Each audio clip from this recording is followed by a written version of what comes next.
ગુજરાતના રાજ્યપાલ આચાર્ય દેવવ્રતજીના અધ્યક્ષ સ્થાને આજે બનાસકાંઠા મોરિયા સ્થિત બનાસ મેડિકલ કોલેજ ખાતે પ્રાકૃતિક કૃષિ પરિસંવાદ યોજાયો હતો।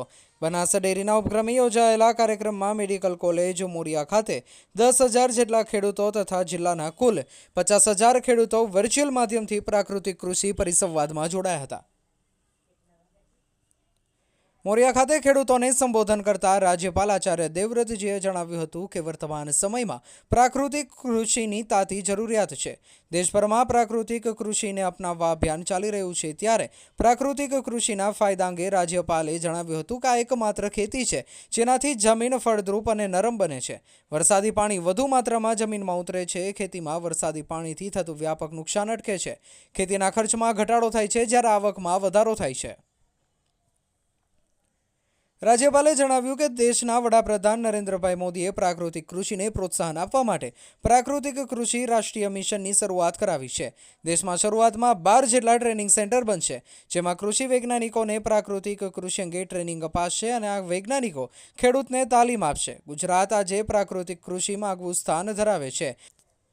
રાજ્યમાં 5 ગામ દીઠ એક ક્લસ્ટર બનાવવામાં આવ્યું છે। વડાપ્રધાન નરેન્દ્ર મોદીની આ પહેલ ગ્લોબલ વોર્મિંગ સામેની લડાઈમાં મહત્વનું પરિબળ સાબિત થશે તેમ તેમણે જણાવ્યું હતું। તેમણે ખેડૂતોને રાસાયણિક, ઓર્ગેનિક અને પ્રાકૃતિક કૃષિનો ભેદ અને ફાયદાઓ વિશે માહિતી આપી હતી।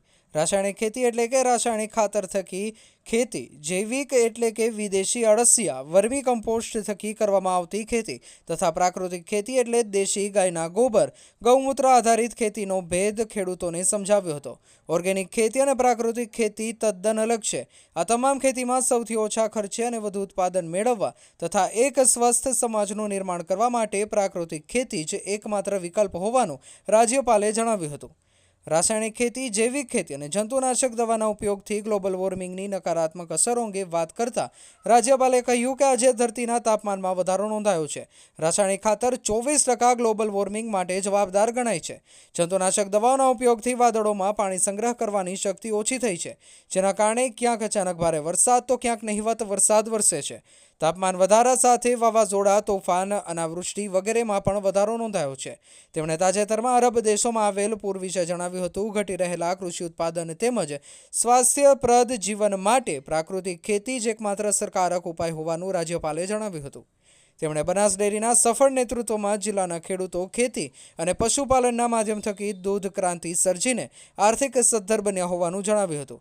આજે સરકાર અને બનાસ ડેરી દ્વારા પશુપાલકોના હિતમાં અનેક નિર્ણયો કરાયા છે, જેમાં ઓલાદ સુધારણા, કૃત્રિમ બીજદાન ટેકનોલોજી, દેશી ગાય વાછરડા પાલન માટેની યોજનાઓ ખેડૂતો માટે આશીર્વાદ સમાન હોવાનું જણાવ્યું હતું। આ સાથે રાજ્યપાલે બનાસ સૈનિક શાળાની મુલાકાત લઈને નિરીક્ષણ કર્યું હતું। તેમણે ઉમેર્યું કે જે રીતે જંગલના વૃક્ષોને કુદરતી રીતે જ પોષણ મળે છે, ત્યાં કોઈ પ્રકારના ખાતર વિના જ આપોઆપ ફળ આવી જાય છે। પ્રાકૃતિક ખેતીમાં પણ જીવામૃત અને ઘન જીવામૃત આધારિત કુદરતી પદ્ધતિઓ દ્વારા ખેતી પોષણક્ષમ તો બને જ છે, ખેડૂતોનો ખર્ચ પણ શૂન્ય થઈ જાય છે। તેમણે જણાવ્યું કે દેશી ગાયના 1 ગ્રામ ગોબરમાં 300 કરોડ સૂક્ષ્મ જીવાણુ હોય છે। ગાયના ગોબર અને ગૌમૂત્ર આધારિત પ્રાકૃતિક ખેતીના કારણે પ્રથમ વર્ષથી જ પૂરેપૂરું ઉત્પાદન ખેડૂતોને મળે છે। એટલું જ નહીં, ખેડૂતોનો ખર્ચ પણ શૂન્ય થવાથી તેમની આવક બમણી થાય છે। તેમણે જીવામૃત અને ઘન જીવામૃત આચ્છાદન વિશે પણ ખેડૂતોને વિગતવાર સમજ આપી હતી। પ્રાકૃતિક ખેતી કરવાથી ખેતરમાં અળસિયાનો વ્યાપ વધે છે, જેનાથી નેચરલ હાર્વેસ્ટિંગ સિસ્ટમ પણ ઊભી થાય છે। પ્રાકૃતિક કૃષિ સંવાદ કાર્યક્રમમાં વિધાનસભાના અધ્યક્ષ શંકરભાઈ ચૌધરીએ જણાવ્યું કે વડાપ્રધાન નરેન્દ્રભાઈ મોદીના વિઝન હેઠળ પ્રાકૃતિક કૃષિનું અભિયાન આજે જન આંદોલન બન્યું છે। રાજ્યપાલ આચાર્ય દેવવ્રતજીના નેતૃત્વમાં ખેડૂતોને પ્રાકૃતિક કૃષિ અંગેની માહિતી ઘરઆંગણે જ ઓપન યુનિવર્સિટી માફક મળી રહી છે। પ્રાકૃતિક ખેતી ગામડાની સંસ્કૃતિ સાથેનું સીધું જોડાણ છે। રાજ્યપાલના માર્ગદર્શનમાં આજે પ્રાકૃતિક ખેતીનો વ્યાપ દિન પ્રતિદિન વધી રહ્યો છે। પ્રાકૃતિક કૃષિના ખેત પેદાશોના વેચાણ માટે એક ચેન ઊભી કરવામાં આવશે, જ્યાં ખેડૂતો પોતાની ખેત પેદાશોના વધુ ભાવ મેળવી શકે તથા એક સ્વસ્થ સમાજનું નિર્માણ કરી શકાશે।